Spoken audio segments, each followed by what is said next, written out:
Hello dear viewers, welcome to IDL Academy. In today's lecture, we'll be learning about synonym and antonym, and we'll be just learning about the differences. कि इनमें क्या फ़र्क है? Where do we use synonyms and where do we use antonyms? So let's get started with the first one. We have synonym, जिसको synonym या synonyms भी बोला जाता है. So synonyms are the words with the same or similar meaning, but they have different spelling and different pronunciation or sound, but their meanings are similar or same. For example, see, watch and look. Now these three words have similar meaning or same meaning. इन सब का मतलब एक ही है. Spelling में फर्क है, sound में फर्क है, लेकिन meaning similar है. Like request, implore.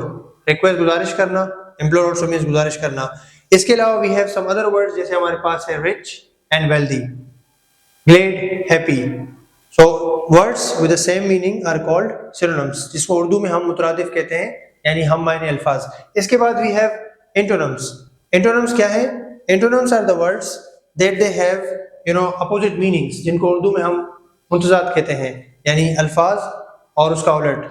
आसान लफ्जों में ऐसे वर्ड्स जिनको हम बोलते हैं और उनके उलट जो वर्ड्स हैं, अपोजिट वर्ड्स हैं, उनको हम एंटोनिम्स बोलते हैं. For example we have honest, ईमानदार, डिसऑनेस्ट, बेईमान, एक्टिव एंड इनएक्टिव, चुस्त एंड सुस्त. सिमिलरली इसके अलावा हमारे पास जैसे वर्ड्स हैं स्ट्रॉन्ग एंड वीक, ताकतवर, कमजोर, चीप, एक्सपेंसिव, सस्ता एंड महंगा. तो ऐसे बहुत सारे वर्ड्स हैं जैसे कंप्लीट, इनकम्प्लीट, परफेक्ट, इम्परफेक्ट.